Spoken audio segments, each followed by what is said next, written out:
Olá, queridos, estamos há 2 dias conversando sobre o tema Eternamente Juntos. Tem sido um tempo edificante, tem sido um tempo de transformação em nossos casamentos, e já passamos por alguns estados com os nossos preletores, e agora a gente está cruzando, então, o Atlântico, e quero chamar para conversa aqui nesse bate-papo gostoso que teremos nesse tempo, o Thiago Cavaco. Thiago Cavaco, seja bem-vindo. Obrigado, por ter Alex. Obrigado pelo convite. E com certeza, né? Você, pastor, teólogo, conferencista, músico. Conta um pouquinho para nós do que tem acontecido em Portugal, o que Deus tem feito na tua vida, no teu ministério, na vida de pessoas.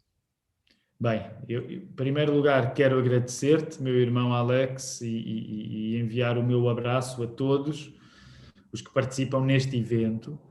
Para mim é um privilégio, porque nos últimos anos a minha vida tem sido abençoada por oportunidades que nascem aí no Brasil e que têm mudado até o meu próprio ministério, têm enriquecido o meu ministério. Como podem calcular, a realidade na Europa é um pouco diferente da realidade do Brasil. Pela graça de Deus, nós começamos em 2007, demos início a uma igreja nova, que uns anos depois se juntou a uma igreja antiga, e na prática o que aconteceu foi o nascimento de uma igreja nova e uns anos depois a revitalização de uma igreja antiga, que é uma necessidade cada vez mais sentida nos países europeus, porque quando tu vais à Europa, tu notas que a fé cristã é uma coisa antiga, muito antiga, mas que tem vindo a perder espaço no coração dos europeus. Claro que por causa das migrações, há muita gente a chegar à Europa, sobretudo vinda do sul global, e a trazer novas expressões da fé cristã. E, portanto, há muitas igrejas evangélicas a virem e crescer na Europa e em Portugal em particular. Mas é preciso também uma evangelização, neste caso, diríamos, uma reevangelização dos europeus, com uma compreensão mais profunda da própria cultura europeia. E essa é uma das marcas que eu creio que nos caracteriza aqui na Igreja da Lapa, a igreja que eu sirvo, é a segunda Igreja Batista de Lisboa, é que é abrir a palavra de Deus e pregar tendo em conta o facto de sermos cidadãos na Europa do século XXI. Deus tem abençoado, sempre tudo de uma forma lenta, tudo acontece devagar na Europa. A velocidade brasileira é muito grande no que diz respeito ao meio evangélico. Na Europa não é assim, mas Deus tem abençoado, temos visto a nossa comunidade a crescer, a amadurecer, e pronto, e acrescentaria só, porque não é possível eu fazer uma pequena apresentação de quem sou sem falar no facto de ser casado com a Ana Ruth. Nós somos pais de 2 meninas e 2 meninos, a Maria, a Marta, o Joaquim e o Caleb. E é isso, assim, acho que dá assim uma ideia rápida das circunstâncias que vivemos aqui na Europa e do meu ministério em particular. Legal. O tema da nossa conferência, como eu disse, é Eternamente Juntos, e esse tema dá o viés da gente pensar sobre essa ideia de construção de vida, construção de valores. Talvez a gente pense no velhinho de mãos dadas na praia, né, aos seus 90 anos, e perseverando juntos a vida, né?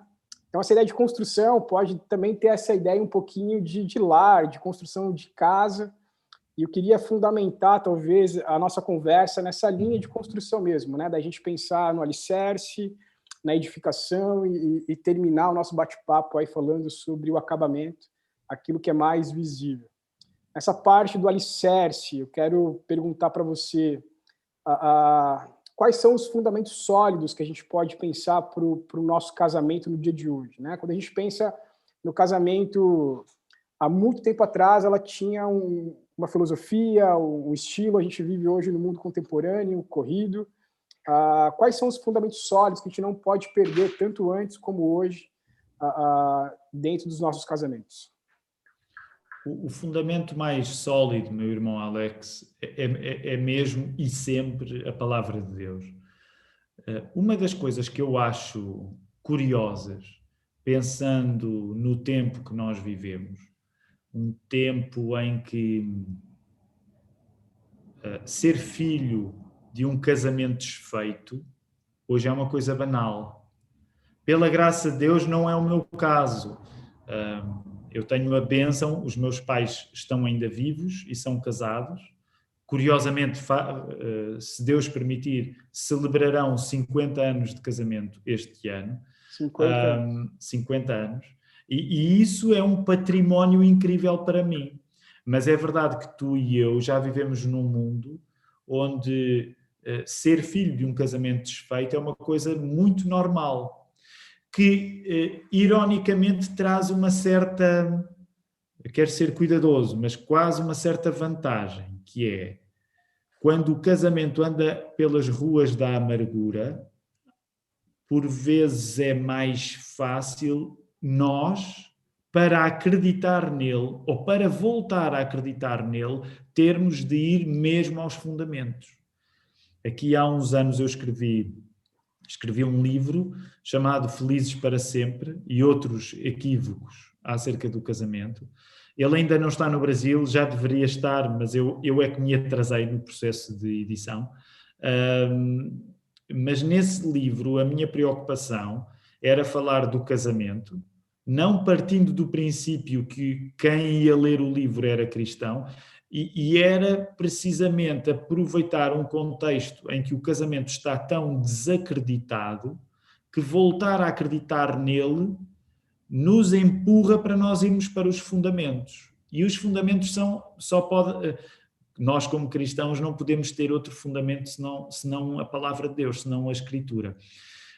E eu creio que esta é uma das vantagens. Se tu ou se eu vamos acreditar hoje no casamento, nós já não vamos acreditar partindo do princípio que é fácil estar casado. Nós já sabemos que não é fácil estar casado, porque a sociedade já não conta com o casamento acontecer a partir de uma base de facilidade. Pelo contrário, a sociedade hoje, em grande parte, pelo menos no Ocidente, tende a desconfiar do casamento. O que nos dá uma oportunidade renovada para nós, ao acreditarmos no casamento, termos de fundamentá-lo muito mais na palavra de Deus. E, portanto, eu acredito que hoje a minha geração, se quer olhar para o casamento, se quer estar casado, se quer acreditar no casamento, precisa de ter uma fé mais forte, se calhar, talvez, do que a fé dos nossos pais ou do que a fé dos nossos avós, porque eles viviam num tempo em que a grande maioria ainda acreditava no casamento e muitos casamentos funcionavam não porque estavam saudáveis, mas porque a sociedade estava mais uniforme no que diz respeito à família. Portanto, essa é uma das bênçãos da aprovação. Uma das bênçãos da aprovação é que estar casado parece mais difícil, mas quem quiser estar casado vai precisar de ir para as bases, que são a palavra de Deus, eu acredito. Legal. No Brasil, o divórcio tem superado o número de casamentos aqui. Essa palavra tem entrado muito forte, né? O que antes era incomum nas famílias, hoje se tornou algo corriqueiro em muitos lugares, né? Você disse que o fundamento, a base é a fé, Cristo, a palavra de Deus. Como que a gente pode experimentar essa espiritualidade fora do final de semana? Porque isso está muito explícito no sábado e no domingo, quando a gente se encontra e se reúne como comunidade, mas segunda a sexta. É possível viver essa espiritualidade na prática, no dia a dia, um casamento funcional? O que você acha? Porque a ideia de Deus, ao criar o casamento para nós, é precisamente que o casamento seja a coisa mais prática que existe. O casamento é uma coisa que precisa de carne e osso. Portanto, vai muito além de ser uma ideia bonita. O casamento é uma ideia bonita, mas o casamento, para funcionar, ele precisa de pessoas, e pessoas de todos os dias. O casamento precisa das coisas pequenas que todos os dias precisam. Precisa de companhia, precisa de um homem, precisa de uma mulher, e precisam de um homem real e uma mulher real. É curioso, ainda ontem eu estava a ver, estava na minha conta do Instagram e um pastor amigo meu colocou uma fotografia de um casamento, portanto, a cerimónia do casamento, e fez um comentário dizendo que casamento lindo ou que casamento tão bonito. E como eu sou muito amigo dele, mandei uma mensagem privada para ele a dizer: nenhum casamento é lindo no dia do casamento. E vais compreender porque é que digo isto, Alex. Porque, claro, a beleza do casamento no dia do casamento é uma beleza tão pequena, tão provisória, que não vai fazer rigorosamente nada por aquilo que um casamento precisa para se manter casamento. Portanto, a beleza do casamento é, tu sabes isso, eu sei isso, a beleza do casamento é o facto de ele permanecer. E o facto de ele permanecer significa que ele vai ter de funcionar de segunda a sexta-feira, não apenas nos dias especiais ou nos dias onde parece mais fácil nós acreditarmos no casamento, quando, por exemplo, vamos à igreja. Aliás, eu tenho, já tive esta conversa noutras ocasiões, eu até costumo recomendar, na preparação que nós fazemos para os casais, quando vão casar aqui na igreja, eu costumo recomendar que eles não exagerem na beleza da cerimónia. Porque a beleza, quando tu vais a um casamento demasiado bonito, há um certo poder de distorção. Porque tu sabes, quando nós somos casados, tu sabes bem que o dia-a-dia do casamento não tem nada a ver com aquela beleza de Hollywood. E permite-me uma crítica que eu já fiz noutras conversas com amigos brasileiros. Os valores de produção brasileiros nos dias de casamento são ainda superiores aos valores de produção em Portugal e na Europa. Um dos problemas dos casamentos no Brasil, eles, na minha opinião, são demasiado bonitos e convidam as pessoas a um equívoco, que é tomar aquela beleza toda como a entrada em algo que não está nada relacionado com aquilo. Portanto, eu geralmente aqui costumo dizer: tenham um dia bonito, claro que sim, vão bonitos, procurem ter, pensem nos detalhes, tudo isso, mas não se preocupem em ter um dia que seja fantasioso. E eu creio que muitas vezes há uma beleza que é fantasiosa, que depois, paradoxalmente, promove uma grande frustração no dia-a-dia. Que a pessoa casa e diz assim: eu não sabia que ia ser assim, eu não estava preparado para isto.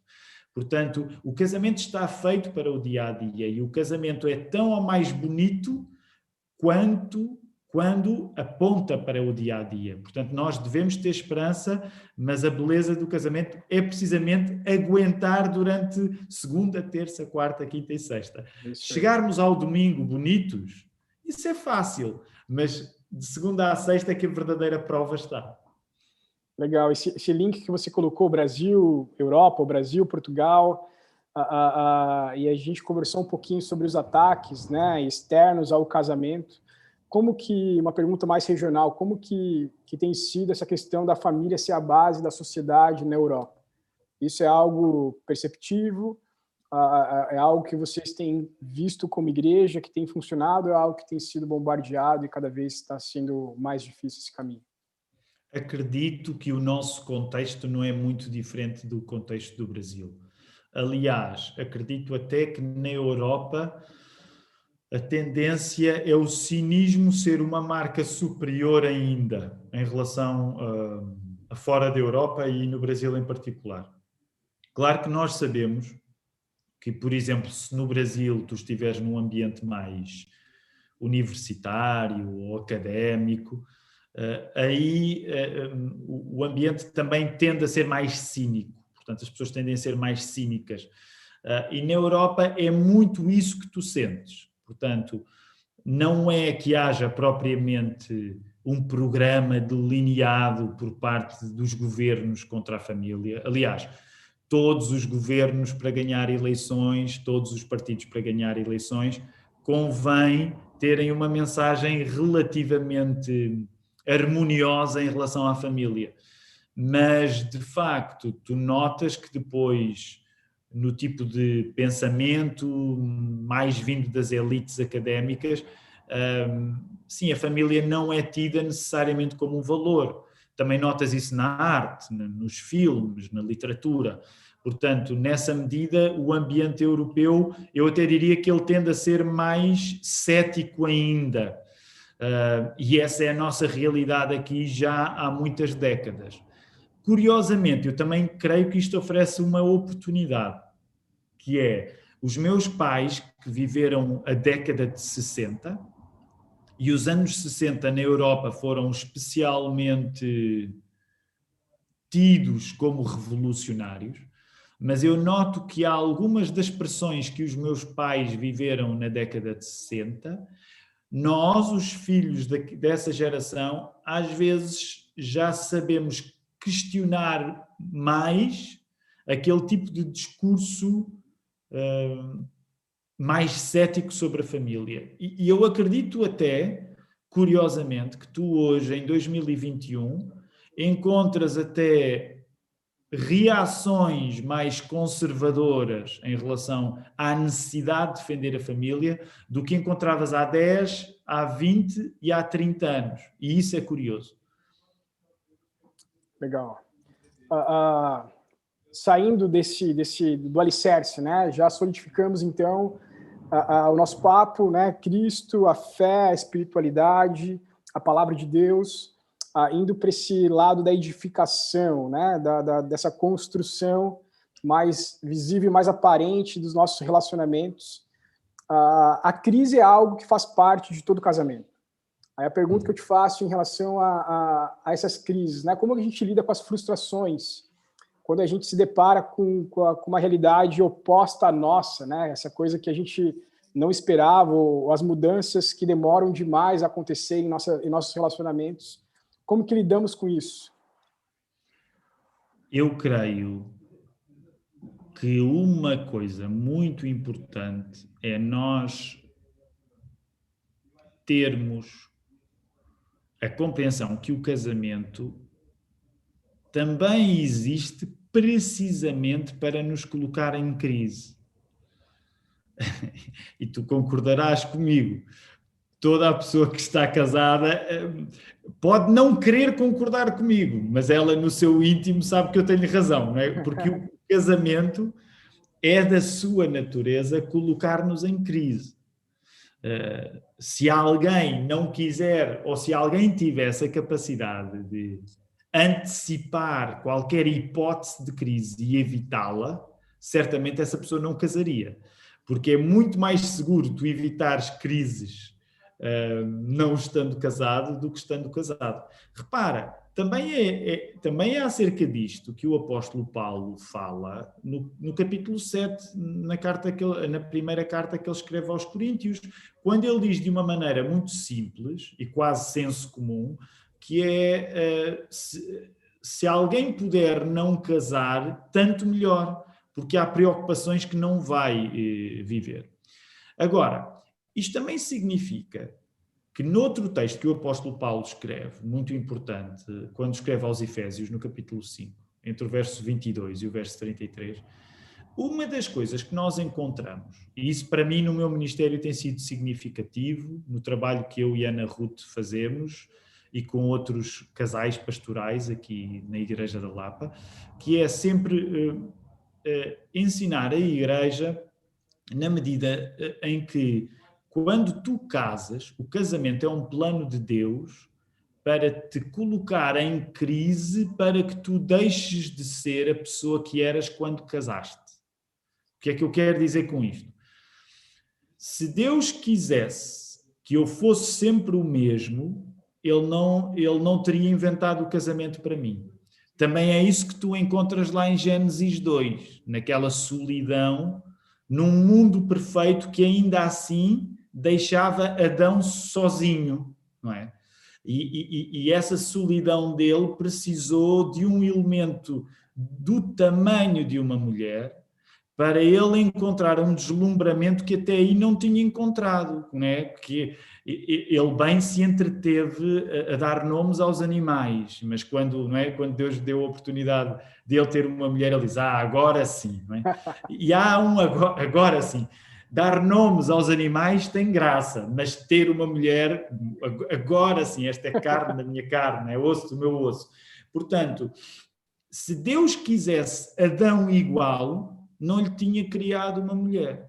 Portanto, isto significa que o plano de Deus para o casamento é um plano intencional da crise certa para a nossa própria santificação.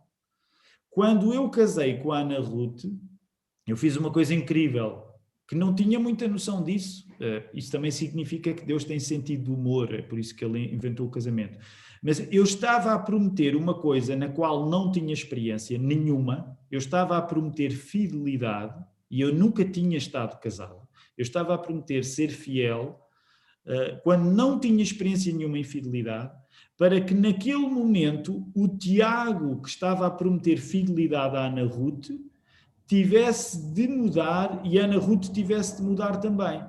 Porquê? Porque se eu me tivesse mantido o Tiago de 2002, foi quando eu a casei, eu esta hora não estava casado. Se a Ruth se tivesse mantido a Ana Ruth de 2002, nós não estávamos casados.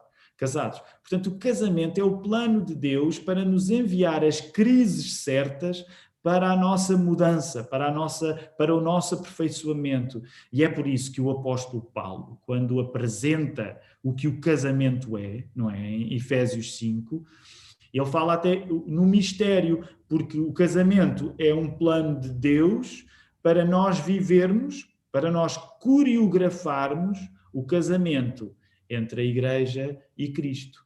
Portanto, voltando à pergunta, meu irmão Alex, o problema não é ter crises, o problema é, a questão não é ter crises, a questão é encarar as crises como um plano de Deus a favor da nossa santificação.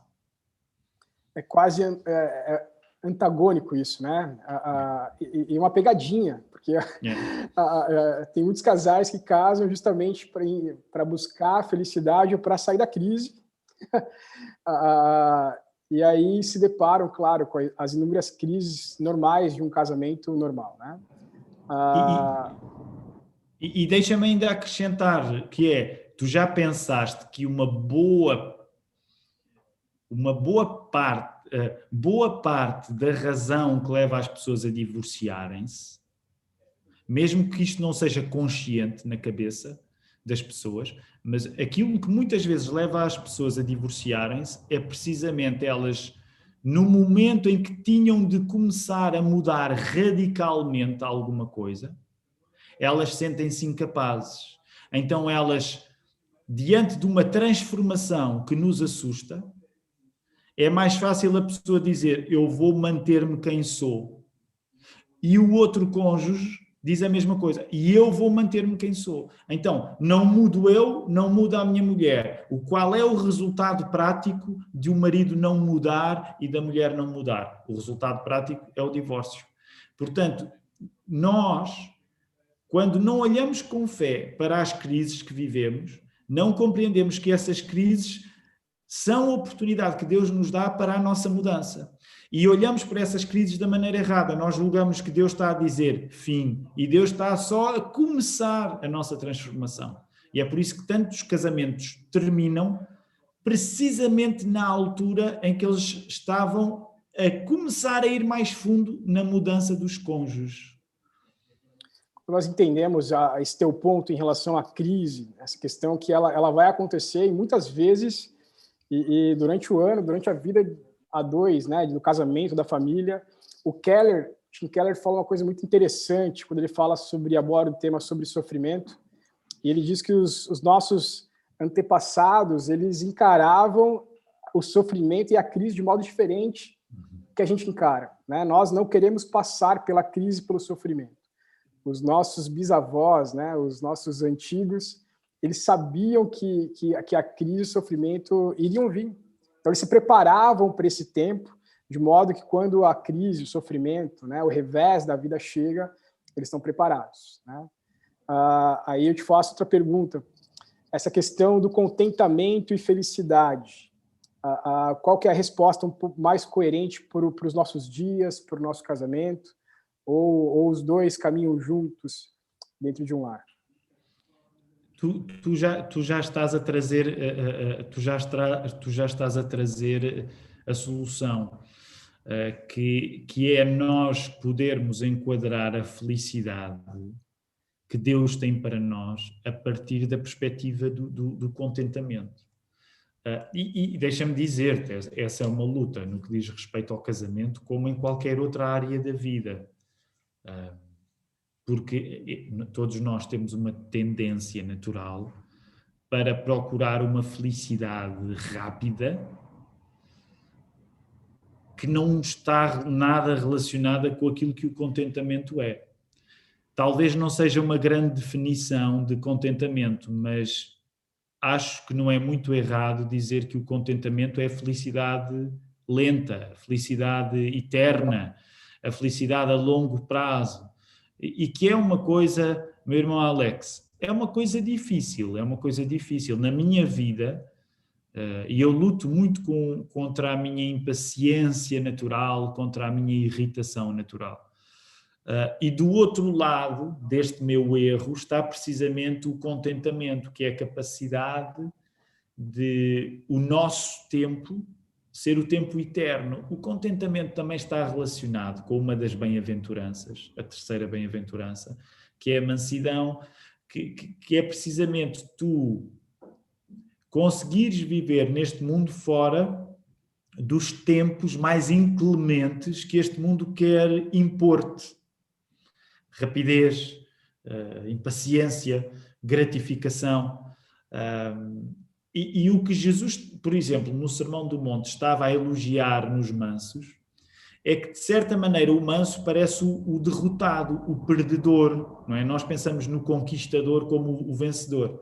E quando Jesus elogia os mansos, é difícil para nós compreendermos. Porque o manso parece aquele que desiste de viver nesta terra da maneira certa. Mas, ironicamente, a promessa que é feita ao manso parece contraditório, mas é paradoxal, que é bem-aventurados os mansos porque eles herdarão a terra. Então tu encontras aí um paradoxo que está intimamente ligado com a questão do contentamento, que é as pessoas que parece que desistiram de vencer, que são os mansos, que parece o contrário dos conquistadores, dos ganhadores, dos vencedores, essas pessoas são aquelas que vão ganhar aquilo que parece que elas desistiram de ter, que é esta terra. O que Jesus está a dizer é, se tu vais rápido, se tu queres as coisas demasiado rápido, tu vais perdê-las.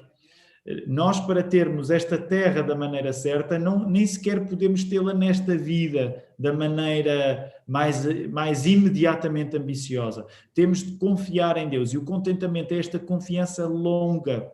Deixa-me ainda só mencionar este facto. Porque no final da carta Paulo escreve aos Filipenses, ele fala nisso.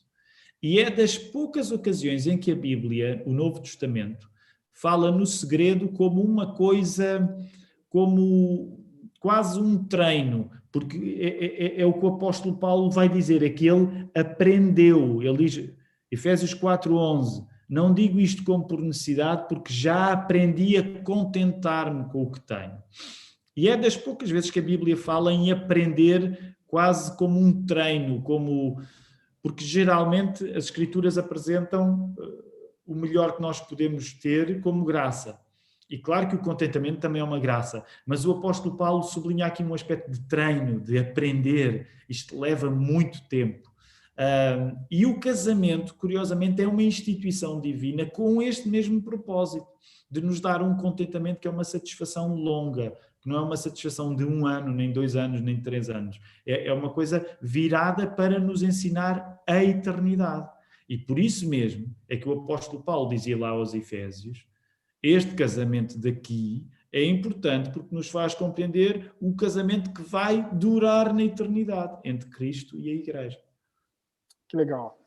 Uma palavra que tem sido muito falada nesses últimos anos, pelo menos aqui no Brasil, é resiliência. E que a gente tem visto, talvez pouco em nossa geração, por causa do número de divórcios e das crises, do sofrimento e dos inúmeros relatos, é a resiliência não sendo vivida dentro dos casamentos. Como que você enxerga isso, né? Os casamentos de curta duração, 2, 3 anos, alguns casamentos já de 10 anos, mas mesmo assim com banalidades sendo o estopim do divórcio. Como que você enxerga isso? Sabes, meu irmão, não há nada como viver na comunidade de Cristo, que é a Igreja, para nós vivermos o melhor e o pior. E vivermos o melhor com mais intensidade, mas também deixa-me dizer-te isto, também vivemos o pior com mais intensidade. Por exemplo, posso dizer-te, no último ano, desde que começou esta pandemia, uma das coisas difíceis para mim e para os outros pastores que fazem parte aqui da igreja e para qualquer membro de igreja que tem de atravessar isto, é viver casamentos a desfazerem-se. E no último ano isso tem acontecido aqui também. Portanto, e estou a falar até de casamentos com mais de 10 anos. Portanto, quando nós fazemos parte do corpo de Cristo, que é a igreja, meu irmão, nós vivemos o melhor e vivemos também o pior. Também é por isso que estamos ansiosos para estar com o nosso Senhor, para nos vermos livres de uma vez por todas das coisas que aqui ainda carregam o peso do nosso pecado. E o que acontece é precisamente isto, em qualquer altura, como o apóstolo Paulo dizia, não é? Cuidado, quem está em pé não caia. O casamento é uma coisa tão exigente que até casais que em determinada ocasião da vida podem parecer exemplares, mais tarde podem cair esses casamentos podem desfazer-se. Ao dizer isto, não apelo para nenhum tipo de fatalismo ou de relativismo. É preciso ficar firme na palavra de Deus. É preciso, uma das coisas que eu diria, é preciso encarar o casamento como um plano de Deus para a nossa santificação, para o nosso aperfeiçoamento. E ao mesmo tempo é preciso praticar tudo isto da maneira que a Bíblia instrui, que é com uma grande sinceridade junto da comunidade de Jesus, que é a Igreja. Eu posso dizer-te que algumas das piores experiências que ao longo do ministério tenho vivido são um reflexo de casamentos que esconderam as suas fraquezas. E sabes, na vida do nosso Senhor Jesus, os apóstolos, os campeões de esconder as fraquezas, o campeão de esconder as fraquezas foi o traidor, é Judas. E essa é uma das coisas que nós, enquanto igreja no século XXI, não deveríamos abandonar, que é a qualquer momento os nossos casamentos precisam de ser nutridos na palavra, e significa uma grande confiança em Cristo, confiando na igreja também, para que os nossos casamentos não estejam a viver de fachadas, não estejam a viver de aparências. E uma das coisas que cada vez mais eu olho com temor e tremor é a possibilidade de um casamento viver de aparências. Até no ministério, pastores. E se tu não estás a viver a coisa com coragem, em confissão, em acompanhamento, meu irmão, vamos ver grandes derrocadas. Porque como o Senhor Jesus, quem não constrói a casa na rocha, depois vem os temporais, a chuva e o vento e derruba. Parecia bonito. E, portanto, essa é uma das coisas que eu gostaria de recomendar e que eu recomendo aqui na igreja, porque os nossos casamentos não podem ser feitos de aparências. E nós vivemos num mundo onde aparentar é ainda mais fácil. Tu pões uma fotografia no Instagram, tu pões uma imagem e tudo parece bonito. E depois não estás a partilhar com a igreja as tuas fraquezas, não estás a partilhar muitas vezes sequer com a tua esposa as tuas fraquezas, e é assim que o inimigo vai ganhando espaço, na aparência de perfeição que é mentirosa, que é a ausência de confissão, que é a ausência de contrição, que é a ausência, no fundo, da própria santificação. Legal. Como ser, no teu ponto de vista, um casal maduro? Quando a gente vai caminhando, a gente tem alicerçado, a gente vai passando pelas crises e encarando que isso é uma realidade de vida, de lar. Como ser um casal maduro? Porque a gente passa, parece, por esse início mais infantil, né, do nosso casamento, onde tem diferenças de mente, de posição de coração. Quando a gente encara que um casal realmente é um casal que amadureceu e esse olhar está mais claro para a vida desse casal. Olha, o casal mais maduro, e eu vou-te dizer, eu sei quando é que... Eu sei exatamente o dia em que o meu casamento vai ser maduro, que vai ser na véspera de eu ou da Ruth morrer. Vai ser o auge da nossa maturidade, ok? Porque até lá é viver em temor e tremor, com muita confiança e prazer no dom que o casamento é, mas tu sabes isso, quando tu vês, por exemplo, quando tu vês um casal de pessoas já envelhecidas, tu sabes que há nesse casamento alguma coisa que ainda não há no nosso, que é, já estão perto da linha de chegada. Isto significa que, por exemplo, a maturidade, tal como no texto que citava há pouco no Sermão do Monte, quando Jesus acaba o Sermão do Monte em Mateus 7, e faz aquele contraste entre a casa construída na areia e a casa construída na rocha, ele elogia o homem que constrói na rocha como o homem prudente. Portanto, eu acho que um casamento maduro é prudente. Não se apressa em celebrar frutos que ainda não come.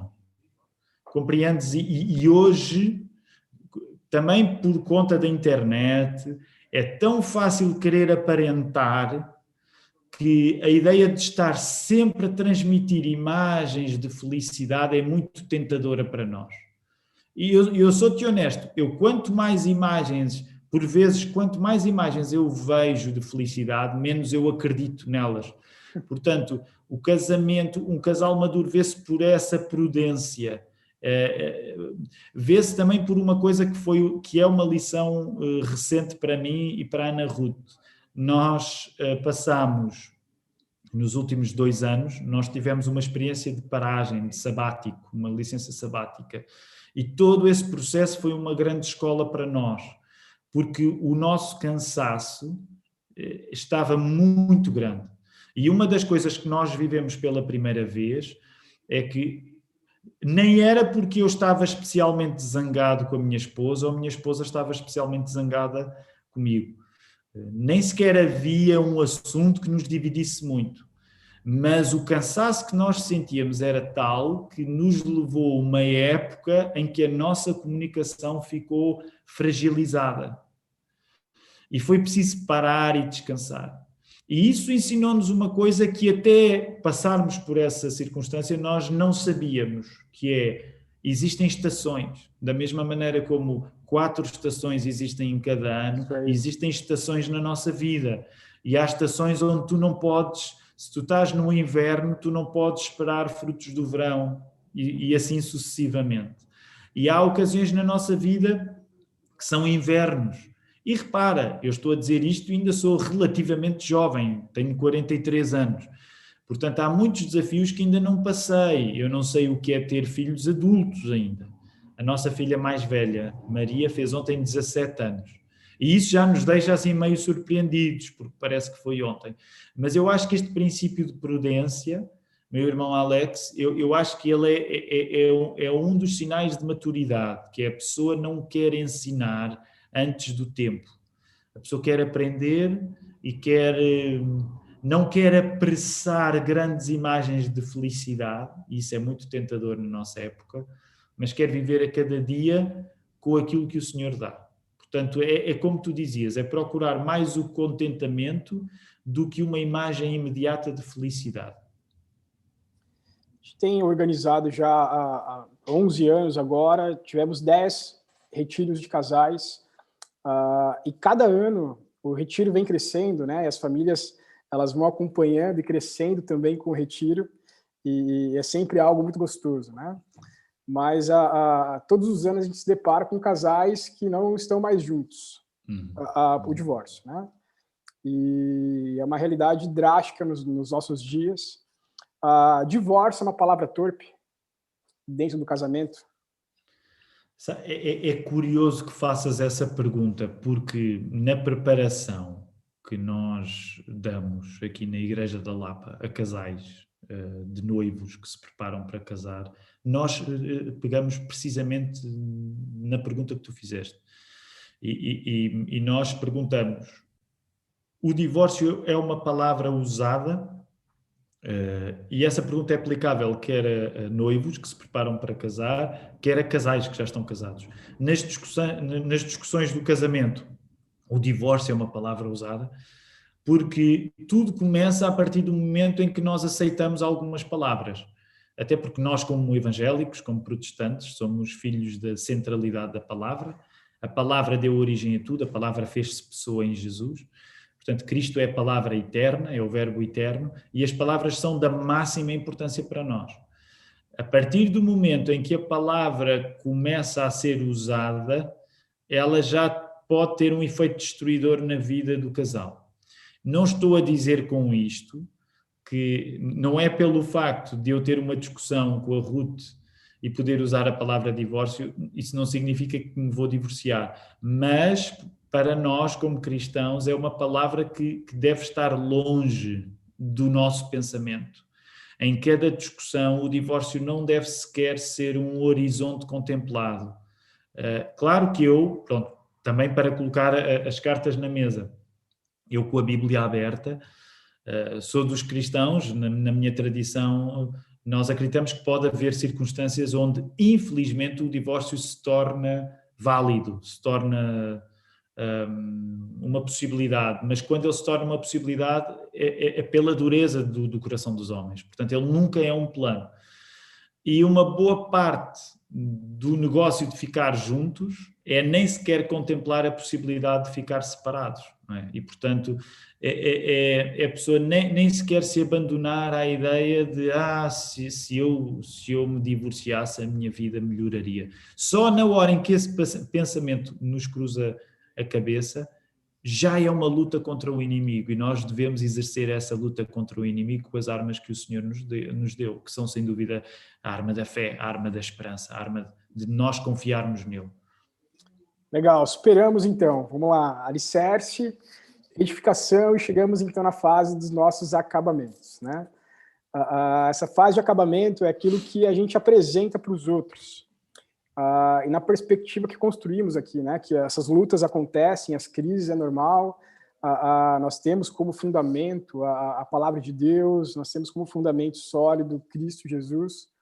Como que conseguimos fazer como família espelhar e espalhar a imagem de Jesus? Como que a gente consegue viver as nossas crises, amadurecer juntos, e espalhar a imagem de Cristo como família? Permanecendo sempre na palavra. Um dos discursos muito importantes de Jesus, quando ele fala com os seus discípulos antes de morrer, na última ceia, se permanecerdes em mim e as minhas palavras permanecerem em vós, pedireis o que quiserdes e vos será feito. Em João 14, João 14 e 15, depois do capítulo 16 e capítulo 17, que culmina na oração sacerdotal de Jesus. Portanto, o que Jesus está a dizer é que ele é a videira, nós somos os ramos, e o ramo permanece na videira, que é essa seiva, essa vida da planta, tem a ver com a verdade estar em nós, com a palavra estar em nós, e a verdade é Cristo. Portanto, o segredo é sempre comunidades que estão no lugar onde Cristo as colocou, porque Cristo enxerta a vida nova em nós, não é? E, portanto, nós somos colocados na árvore, nós sabemos, quando olhamos para a Bíblia, que a árvore é uma figura de vida. Portanto, a ideia de eu sermos ramos, parte da árvore, essa árvore que é Cristo, essa vida nova, ela existe enquanto as palavras de Cristo permanecem em nós, porque as palavras de Cristo são palavras dele mesmo, que é a palavra, que é o Verbo eterno. Portanto, não é possível nós sequer desejarmos ter um bom casamento se não formos pessoas firmes em Cristo, firmes na sua palavra, firmes na comunidade que nasce por causa da palavra de Cristo, que é a Igreja.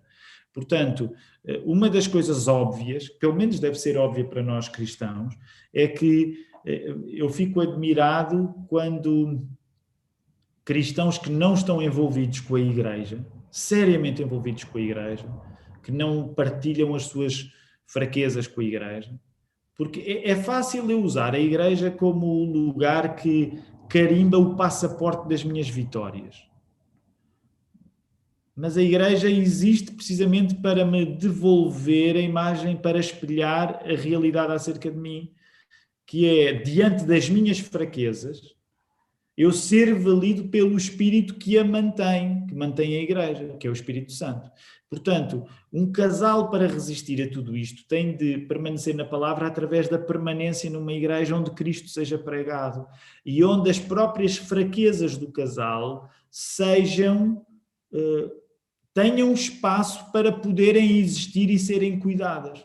Muitas vezes, nós temos de reconhecer, Alex, muitas vezes, quando olhamos para gerações anteriores,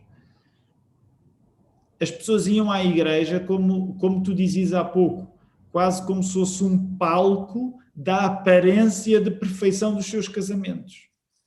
Se há coisa boa que nós vivemos numa época que ficou pior para a família, portanto, se há coisa boa numa época pior para a família, é que se tu fores à igreja para aparentar os teus sucessos, tu não vais chegar longe. Portanto, a igreja serve para refletir as nossas fraquezas e dar a essa resposta a suficiência de Cristo, através da palavra, através da confiança na comunidade de Jesus, que é a própria Igreja.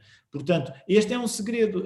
As famílias devem ter um compromisso absolutamente sério com a Igreja. Deixa-me só dar um exemplo rápido. Até porque isso acontece hoje, muitas vezes, com pessoas que, por exemplo, vêm do Brasil e chegam a Portugal. Uma das coisas que eu acho muito inspirador, e tem acontecido em algumas ocasiões, há famílias que têm chegado aqui a Lisboa, do Brasil, que escolheram a Igreja da Lapa ainda no Brasil. Vê bem. E eu fico sempre admirado, fico sempre surpreendido. E com isto não me entendas mal, eu não estou a dizer que a nossa igreja é especial, é tão especial que as pessoas já a escolhem quando estão no Brasil. Não está relacionado com isso, mas está relacionado com uma coisa importante, que é, por exemplo, se tu te colocares numa experiência de grande mudança como uma imigração, tu não podes deixar para o acaso a escolha da tua comunidade cristã. Poucas provas são tão exigentes num casamento como a imigração. É banalíssimo casamentos terminarem numa experiência de imigração. O que é que muitas vezes acontece com casais cristãos que emigram?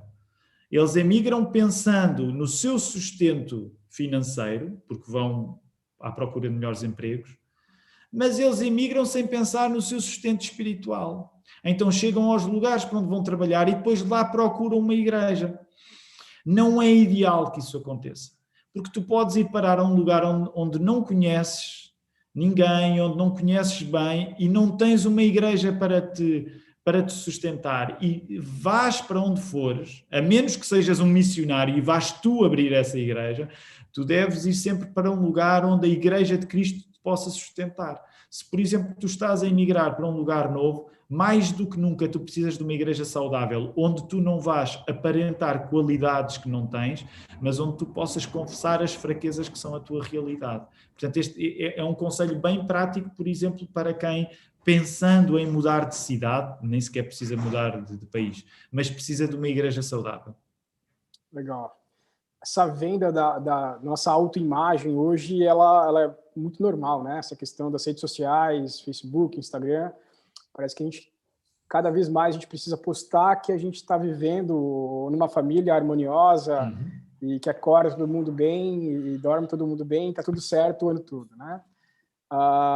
Eu vejo que talvez nos casais exista talvez uma preocupação baixa em relação àquilo que eu posso oferecer para outras pessoas como missão, Né? Quando a gente está falando de acabamento, essa questão daquilo que a gente pode oferecer ou se mostrar, a questão da generosidade do amor de Cristo. Né? Se Cristo ele adentrou o teu lar, esse amor ele tem que fluir não apenas para o casal e manter na porta fechada ali, mas ele tem que ser uma coisa que vá abrir a porta e abençoar outras pessoas. Como que você enxerga essa questão do latente do amor, da generosidade, entrando dentro do lar e depois saindo porta fora para abençoar outras pessoas? É muito importante, meu irmão Alex. Aqui há uns 2, 3 anos, nós estudámos um livro chamado The Gospel Comes with a House Key. Portanto, o Evangelho vem com uma chave da casa. Eu creio que ele já foi publicado no Brasil, creio eu. Não tenho a certeza de qual foi a editora, mas ele é escrito pela Rosária Butterfield. Ela é presbiteriana, dos Estados Unidos, e fala sobre a necessidade das famílias tomarem a hospitalidade como aquilo que a hospitalidade sempre foi na tradição cristã, uma oportunidade incrível de testemunho de Cristo.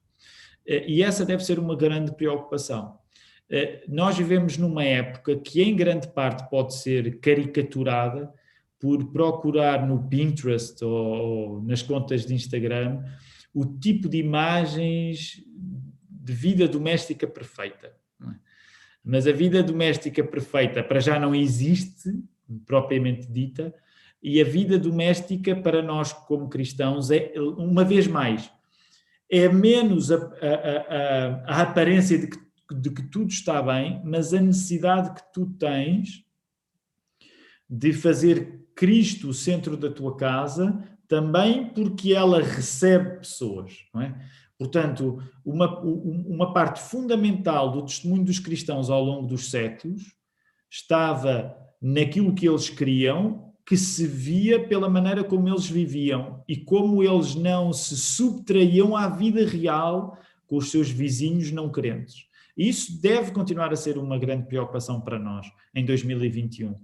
Será que as nossas casas estão abertas não só para os da fé, esses devem ser uma prioridade, como a palavra diz, mas para os que não são da fé? Porque, infelizmente, muitas vezes acontece aquela caricatura que existe acerca dos evangélicos como pessoas tão prontas para afirmar as suas convicções, mas quase que fazem dessas convicções uma razão para se separarem de todos os outros que não as têm. E não é isso que nós encontramos no Evangelho. Sem relativizar nenhuma das nossas convicções, as nossas convicções devem funcionar a favor de um encontro maior ainda com aqueles que não creem. E isso, sem dúvida nenhuma, é uma das coisas que acontece através da hospitalidade. Portanto, quando a minha casa está aberta, ela está aberta para receber seja quem for. Agora, ao dizer isto, também quero ser cuidadoso, porque às vezes há experiências de pessoas que ficam tão obcecadas com a hospitalidade que também não sabem, não conhecem também o movimento em que é preciso fechar. Uma casa tem de saber ter a porta aberta na hora certa e também precisa muitas vezes depois fechar a porta. E todos nós conhecemos histórias, sobretudo de famílias de pastores, de gente que, sendo tão dado ao ministério, quase que vivia tudo para os outros e não sabia também guardar o espaço interior da casa. Sabes, esse é um desafio que eu noto mais hoje, porque como as minhas crianças estão a deixar de ser crianças e estão a ficar adolescentes e jovens, eles hoje já se exprimem em relação à rotina de serem filhos de pastores de uma maneira que antes não se exprimiam.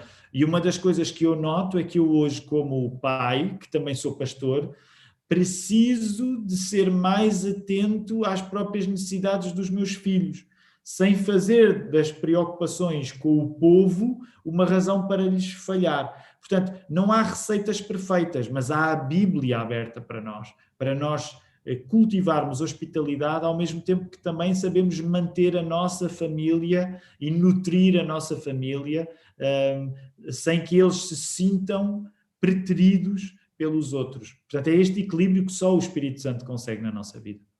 Legal. Um dos filmes que que mais me chamou a atenção, não sei se você assistiu, chama Patch Adams. Cara, é um filme... Nunca assisti. Eu sei qual é o filme, mas nunca assisti. É um filme incrível. Esse filme, ele fala a história, o enredo dele é de alguém que está em depressão e essas dificuldades mentais e emocionais. E ele, então, se interna numa clínica. E lá nessa clínica ele encontra, então, a razão de vida, né? Que é abençoar e ajudar outras pessoas. Então, ele sai e vai estudar a medicina. E nesse estudo, claro, para ajudar pessoas, ele também está se ajudando, né? Ele está nessa construção. E é muito bonito isso. E quando a gente parte para essa fase de acabamento, né? A gente não estamos completamente maduros, como a gente conversou já aqui. E a gente está se encontrando Cristo. Mas quando a gente encontra Cristo verdadeiramente, né, na nossa casa, no nosso lar, o casal ele está em missão. O casal ele está abençoando pessoas, sendo generoso, tá aberto a receber pessoas, né, não só nos seus lares, mas nos seus corações. O que eu vejo poucos casais talvez tendo essa convicção de missão no coração, né? Tem muito claro a ideia de ser tratados, né, de conhecer uma igreja para ter um amparo pastoral, mas parece que falta essa convicção de chamado mesmo, de você abrir o seu coração para abençoar e amar outras pessoas. E para mim, né, quando a gente parte para esse lado de acabamentos, né, o que eu vou enxergar de um casal maduro, o que eu vou enxergar de um casal que está sendo enriquecido por Deus, é esse amor gigantesco, né, que eles foram agraciados e agora agraciam outras pessoas. Acho que é isso. Vencemos a pauta aí. Vencemos. Vencemos a pauta. Tínhamos algumas perguntas, né, nessa perspectiva de construção, de caminhada e de projeto de vida. Claro que a gente já se enriqueceu aí né, durante esses 2 dias de conferência, muitas palestras, e finalizamos então esse nosso tempo lindo, né, com essa entrevista. Quero agradecer a você por dedicar esse tempo, muito precioso, e que Deus continue te abençoando aí junto à tua igreja, junto à tua família, e que a gente possa, claro, ter mais esses intercâmbios aí, Portugal, Brasil, Tiago Cavaco, Jumap, casais. Com certeza a gente quer tomar um café juntos aí, e você tomar um café junto aqui com a gente. Sem dúvida. Olha, meu irmão Alex, eu agradeço uma vez mais por este convite, por esta oportunidade.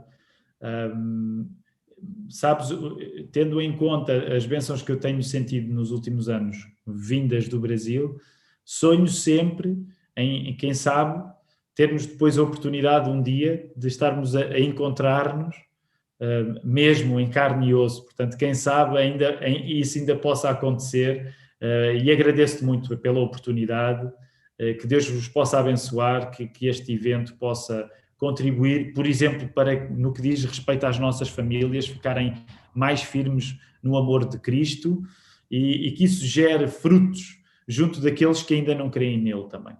Amém. Amém. Que Deus te abençoe, meu querido. Nos vemos. Um grande abraço, meu irmão. Até mais.